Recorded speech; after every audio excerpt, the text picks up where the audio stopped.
A very warm good morning to all of you class. आज का हमारा topic है लीनियर अरेंजमेंट्स का। हमने हमारी लास्ट वीडियो के अंदर डिस्कस किए थे अरेंजमेंट्स के बारे में कि सर अरेंजमेंट्स होते कितने टाइप के हैं, लाइक लीनियर, सर्कुलर, रेक्टेंगुलर और ऐसे बहुत से डिफरेंट पैटर्न्स होते हैं जिनके बारे में हम लोग डिस्कस करने वाले हैं।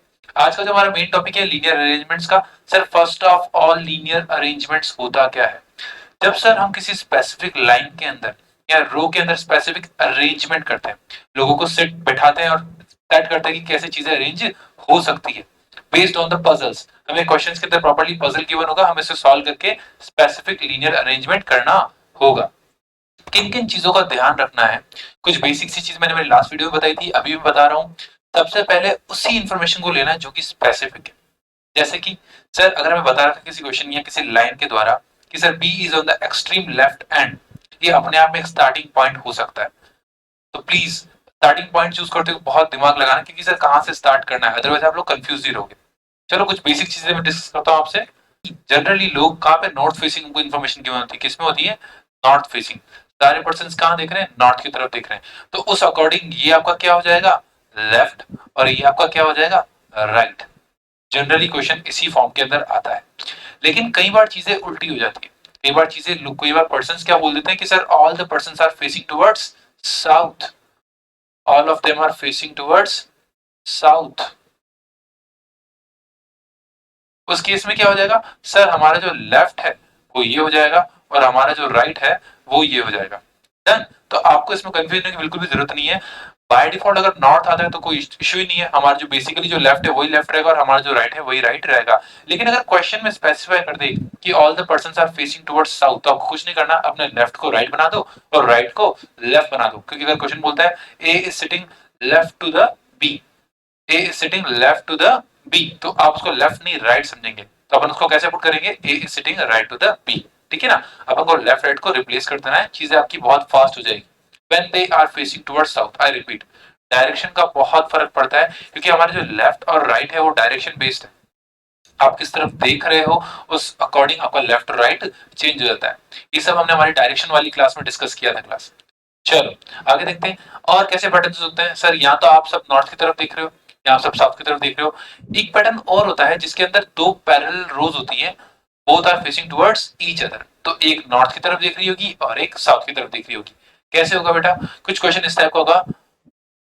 मान लो 5, यहाँ मान लो 5 स्टूडेंट्स की रो है, 3 5 6 स्टूडेंट्स की रो है। सेम हियर,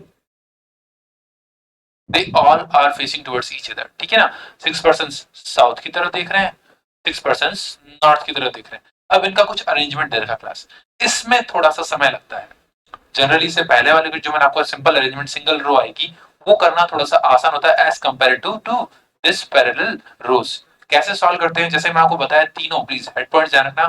क्वेश्चन को इंटरप्रेट करना बहुत जरूरी है, आप गलत इंटरप्रेट नहीं कर सकते। लेफ्ट और राइट की इंफॉर्मेशन माइंड में क्लियर होनी चाहिए, तभी क्वेश्चन सॉल्व होगा। प्रॉपर्ली ये डायरेक्शन बेस्ड है, लेफ्ट राइट, इसमें बहुत वर्क करता है। चलते हैं हमारे पहले क्वेश्चन की तरफ और हमारे पहले कंसेप्ट की तरफ, जो कि सिंपल नॉर्थ फेसिंग डायरेक्शन है। यस क्लास, क्या क्या डायरेक्शन देखें? डायरेक्शन बिल्कुल आराम से ध्यान से पढ़ना बहुत जरूरी है। हमारी पहली प्रायोरिटी एक्यूरेसी, स्पीड बाद में। Direction for question number 1 to 5, read the following information carefully and answer the questions below.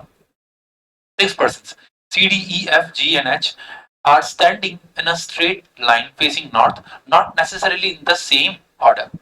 D is standing second to the right of F. तो D के बारे में कुछ इंफॉर्मेशन है। D is standing second to the right of F. F के right में second, like this. Done. Next, C is standing। अब इसको करने का सर प्रोसीजर क्या होता है कि सर कैसे रीड करें, कैसी चीजों को सॉल्व करें। कई पर्सन क्या करते हैं, सिर्फ क्वेश्चन को रीड करते हैं और आगे बढ़ जाते हैं, फिर क्वेश्चन देखते हैं, उस अकॉर्डिंग वापस आते हैं। अगेन अगेन रिपीटेशन, बार बार पढ़ने के लिए आप वापस क्वेश्चन के ऊपर आओगे तो आपका समय बहुत ज्यादा जाने वाला है। तो जो भी इंफॉर्मेशन है फटाफट से पहले लिख लो और इसी से क्वेश्चन बनाना, आपको बार बार रीड करने की जरूरत नहीं पड़ेगी। D is standing second to the right of F. C is standing fourth to the left of H. C is standing fourth to the left of H. Done sir. And H is not standing on the extreme end. तो sir H extreme end stand पे नहीं है, तो यहाँ पे definitely एक person तो होगा। और अगर अपन ने क्वेश्चन ढंग से पढ़ा हो तो यहाँ पे सिर्फ 6 पर्सन की बात हो रही है, तो ये 6 पोजिशन आ चुकी है। चलो सर आगे बढ़ लेते हैं। E is standing second to the right of D, second to the right of D. अगर मैं इसको इसमें पुट करूं, F को यहां रखता हूं, F ये छोड़ के ये हो जाएगा हमारा D और ये हमारा हो जाएगा E. इसके अलावा मैं F को कहीं और पुट नहीं कर सकता क्योंकि वो हमारी पोजीशंस फिक्स है, हम इससे आगे नहीं जा सकते. क्योंकि F को अगर मैं यहाँ पुट करता हूँ तो उस केस में E आगे चला जाएगा इस पोजीशन पे और नंबर ऑफ सीट्स कितनी हो जाएगी, 7 हो जाएगी. जबकि क्वेश्चन सिर्फ 6 जनों के बारे में बात कर रहा है, 6% के बारे में बात करता है, ये पॉसिबल नहीं. ठीक है, तो सिंपल सा क्वेश्चन है, सीधा सा क्वेश्चन है, कौन सा पर्सन रह गया, सी डी ई एफ जी. जी की बात हो रही, जी यहाँ पे आएगा. तो ये हमारा स्पेसिफिक सा सिटिंग हो गई सर, ये 6% की sitting as per your directions, as per your directions. चलिए क्वेश्चन की तरफ. What is the position of G with respect to E, what is the position of G with respect to E. Left में third person, third to the left, third to the left. Next question. Which of the following pairs represent the people standing at the extreme ends of the line? Extreme end पे कौन कौन है बेटा, देखो एक तो हमारे C और एक हमारा E, C और E. That is B option.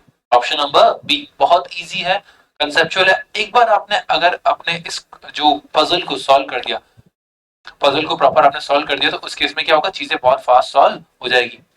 चलते हैं नेक्स्ट क्वेश्चन की तरफ. Who is standing second to the right of C? Who is standing second to the right of C? Second to the right of C कौन है, G है हमारा. Option क्या हो जाएगा, C ऑप्शन हो जाएगा. क्या हो जाएगा, C ऑप्शन हो जाएगा. Fourth of the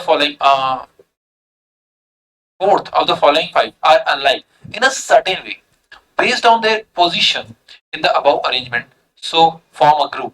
Which of the following does not belong to the group? ये भी एक नया टाइप का क्वेश्चन है बेटा. कई बार क्या होता है ना, इसमें assumptions लेने पड़ते हैं, या मैं कह सकता हूं आपको प्रॉपर चीजों को चेक करना पड़ेगा. हर एक के अंदर कुछ ना कुछ रिलेशनशिप है.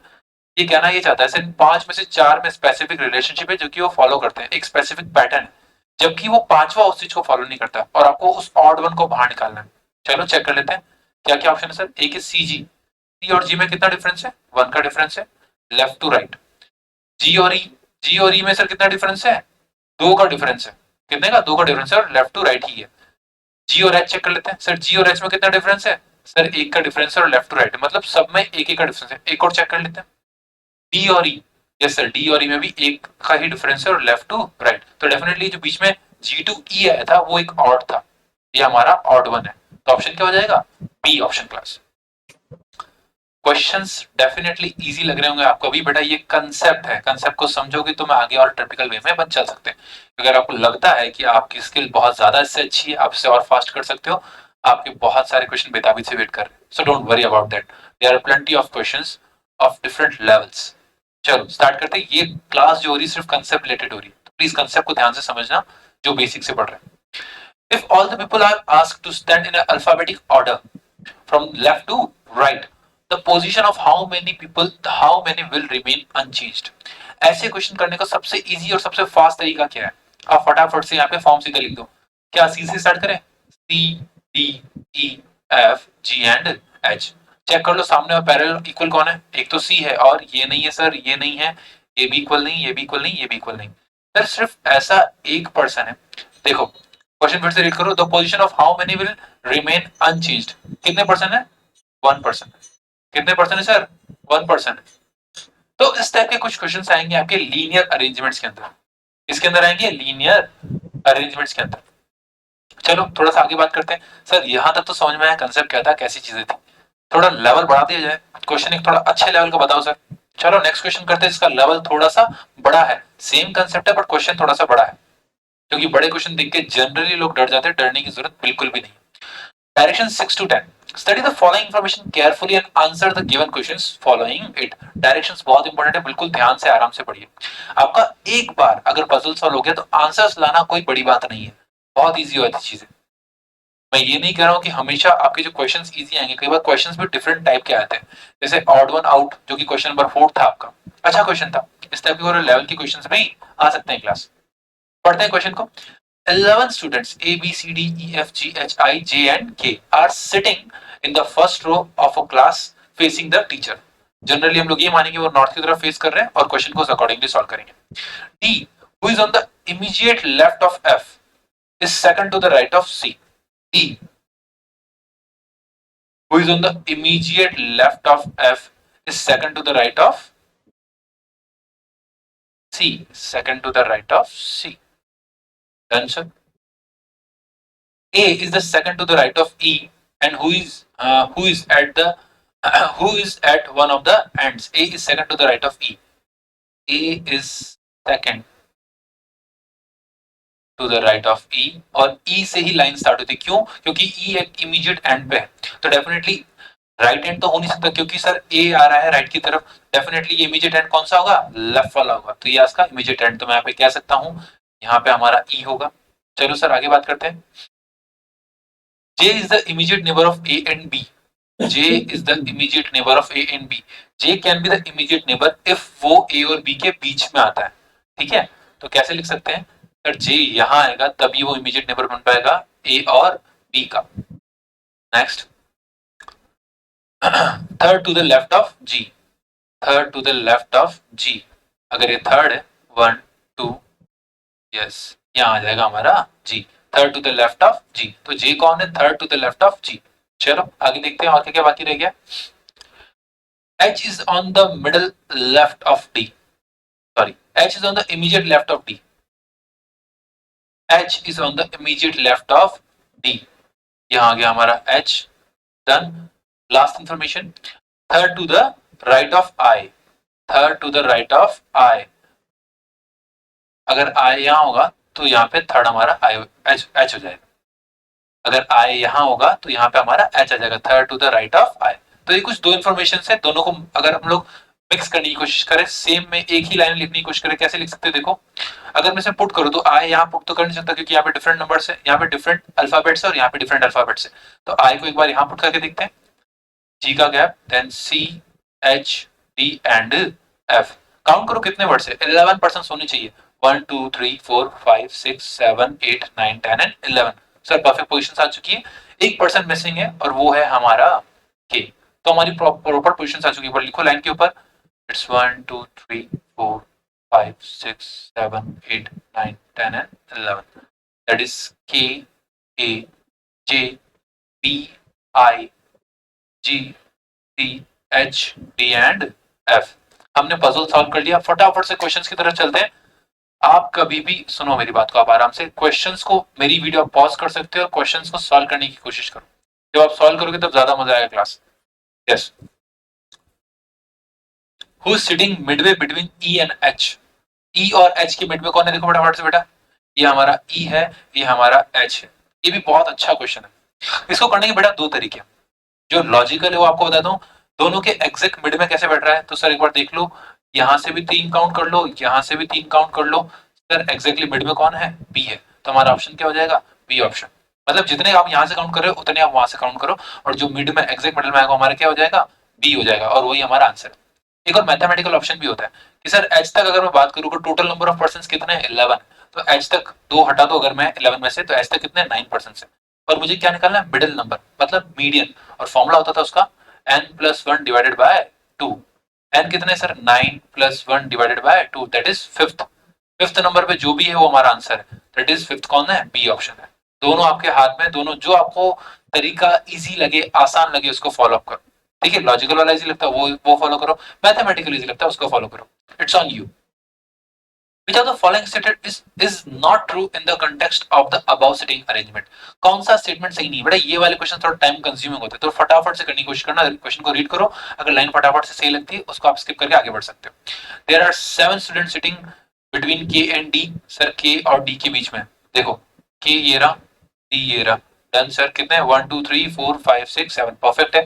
G is the immediate neighbor of I and C, sir G is the immediate neighbor of I and C, perfect। H is the immediate neighbor of D and F, H is an immediate neighbor of D and F, no F का immediate neighbor H नहीं है, तो ये वाला option number C हट चुका है, वही हमारा आंसर होगा बेटा, आगे चेक करने की नीड नहीं है। ठीक है, क्योंकि अगर क्वेश्चन के अंदर स्पेसिफिकली एक और लाइन की बनो, like C and D both, और C और E बोथ, उस केस में आपको आगे भी रीड करना पड़ेगा, लेकिन ऐसा कोई ऑप्शन है नहीं, तो C ही हमारा राइट आंसर होगा बेटा।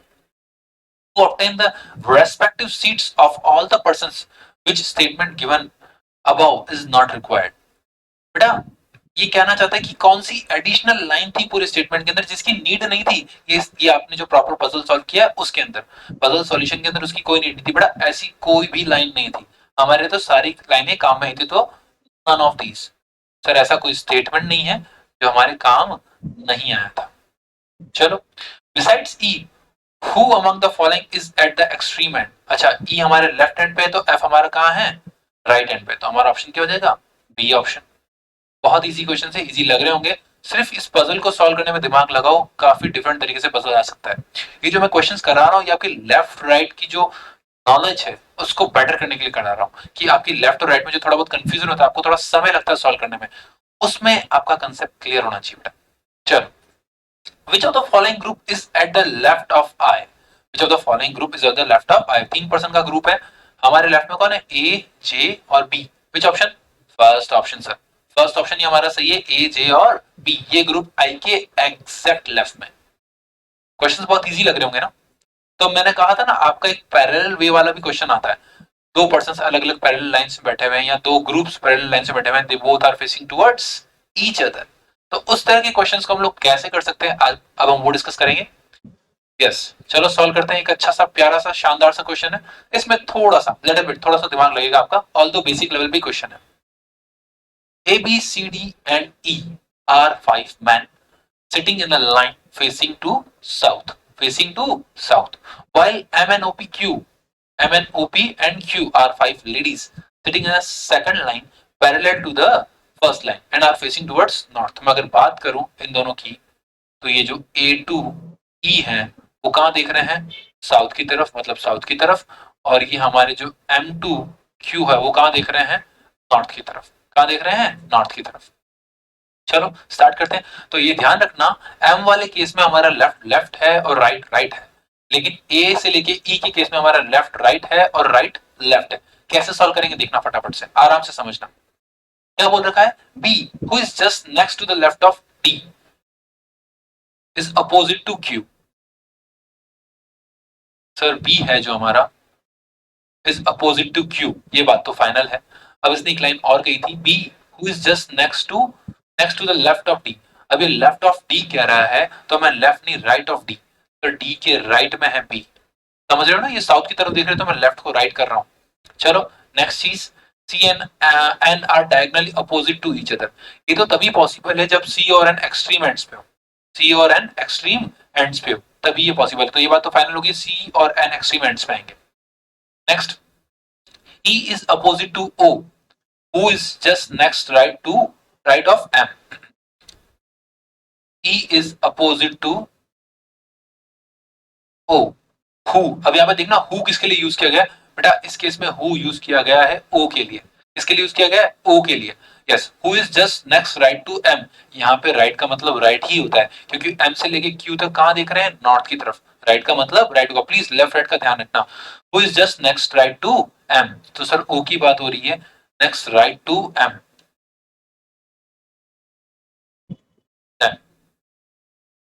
Next, P who is just to the left of Q is opposite to D। P who is just left of Q, P who is just left of Q is opposite to D। No issue with that। Then sir आगे बात कर लेते हैं। M is at the one end of the line। Sir M extreme end पे, अगर M extreme end पे है तो ये कुछ इस प्रकार से बनेगा, it's D, one sec। अगर M extreme end पे है तो ये हो सकता है MO, यहाँ पे हमारा P और Q। एक C और N को लेके बात हुई थी सर, C और N को लेके बात हुई थी, मतलब सर इसके इसमें सर C और N एक्सट्रीम एंड्स पे होंगे तभी डायगोनली अपोजिट होंगे, तो दोनों एक्सट्रीम एंड्स पे आना चाहिए। अगर लेफ्ट में M आ रहा है एक्सट्रीम एंड पे, तो डेफिनेटली राइट में कौन आ जाएगा, N आ जाएगा एक्सट्रीम एंड पे, N आ जाएगा एक्सट्रीम एंड पे, तो उसी केस में C इसके जस्ट डायगोनली अपोजिट यहाँ आ जाएगा। डन। और M के E के ऊपर क्या है, तो सॉरी O के अपोजिट कौन है, E है। डन। P के अपोजिट कौन है, D है, और Q के अपोजिट कौन है, B है। बचा कौन, बचा कौन class, C D E, then F, A option बच गया, और ए हमारा यहाँ पे आ गया, तो हमारा पजल बन चुका है। अगर मैं इसको ग्राफ पे प्लॉट करूं properly, 1 2 3 4 5, then it's C E D B and A, और अगर नीचे की बात करूं it's M O P Q N N. तो यहाँ पे हमारा पजल सॉल्व हो चुका है। प्लीज लेफ्ट राइट के डायरेक्शन में गलतियां मत करना। जब हम साउथ फेसिंग होते हैं तो हमारा लेफ्ट राइट राइट लेफ्ट हो जाता है। बाकी आप खुद से उल्टा करके करना चाहो तो भी आप कर सकते हो, उसमें कोई इशू नहीं। थोड़ा सा समय ज्यादा लगता है, या जिसके लिए जो लॉजिकल रीजनिंग में कोई स्पेसिफिक रटा हुआ तरीका नहीं है, कोई मैथ्स की थ्योरम नहीं है जो कि जैसे कराई गई हो वैसे ही करनी पड़े। लॉजिकल रीजनिंग में कई ट्रिक्स है, कई पैटर्न है, आपकी इच्छा आप जैसे फॉलो कर सकते हो क्लास। चलो थोड़ा सा आगे चेक करते हैं, फटाफट से सॉल्व करते हैं क्वेश्चंस को। which is who is sitting third to the right of O? Third to the right, third to the right of O कौन है? That is N। ऑप्शन क्या हो जाएगा? बी हो जाएगा। अगर यही चीज हमसे पूछी जाती E और D के केस में, समझ रहे हो, तो उस केस में राइट क्या हो जाएगा? ये वाला। और लेफ्ट क्या हो जाएगा? ये वाला। ये हमारा राइट हो जाएगा, ये हमारा लेफ्ट हो जाएगा in case of A to E। चलो नेक्स्ट क्वेश्चन पे चलते हैं। If B shifts to the place of E, E shifts to the place of Q, B कहां आ गया? E की प्लेस पे। और सर Q कहां, E कहां आ गया? Q की प्लेस पे। Done sir. And then Q shifts to the place of B, Q कहां आ गया? P की प्लेस पे। इन दोनों ने अपनी अपनी प्लेस रिप्लेस कर ली। ठीक है, अपनी क्वेश्चन क्या होगी? यहाँ पे B आ चुका है, यहाँ पे Q आ चुका है, यहाँ पे E आ चुका है। Done. Then who will be the second to the left of the person opposite to O? O के opposite कहां पे sir? Who is the second to the left? The person opposite to second to the left. Sir second to the left मतलब sir यहाँ पे left क्या है? ये है। और second 1 and 2, ये पर्सन कौन है? After the changes of setting ये पर्सन कौन है सर? क्यू हमारा ऑप्शन हो जाएगा। हमारा ऑप्शन क्या हो जाएगा? A option. बिल्कुल आराम से समझने की कोशिश करना, लाइन को ढंग से रीड करना। Who will be the second to the left of the person opposite to? First of all opposite to वो कौन है? यस सर, इस केस में अभी बी है। और इसके सेकंड लेफ्ट में जो पर्सन है उसके बारे में पूछा गया, तो इस केस में लेफ्ट क्या हो जाएगा? हमारा ये। और सेकंड पर्सन कौन हो जाएगा यहाँ पे? क्यू। चलो चलते हैं नेक्स्ट क्वेश्चन की तरफ। Which of the following pair is diagonally opposite to each other? C और N के बारे में तो हम लोग जानते ही थे। C और N के बारे में हम लोग जानते ही हैं। और एक नया पर्सन A और M, ये दोनों भी डायगोनली अपोजिट। डायगोनली मतलब क्या होता है? It's like cross. अगर आपको स्क्वायर या रेक्टेंगल याद हो तो ये बीच में एक लाइन जाती थी, इसको क्या बोलते थे अपन? डायगोनल। इसको बोलते हैं डायगोनली अपोजिट। क्या बोलते हैं? Diagonally opposite. So don't get confused with that. If O and P, A and E, B and Q interchanges their positions, then who will be the, चलो पहले चेक कर लेते किस किसने इंटरचेंज करी है। O की जगह पे कौन आ गया है? P आ गया है। P की जगह पे कौन आ गया है? O आ गया है। A की जगह पे कौन आ गया है? E। और E की जगह पे कौन आ गया है? A। डन। B की जगह पे Q और Q की जगह पे P। Now what's the question? Then who will be the second person to the right of the person who is opposite to the person second to the right of P? हमारा starting point क्या होना चाहिए? P, जो specific है। अब इस case में P कौन है? P डेफिनेटली सर हमारा ये है।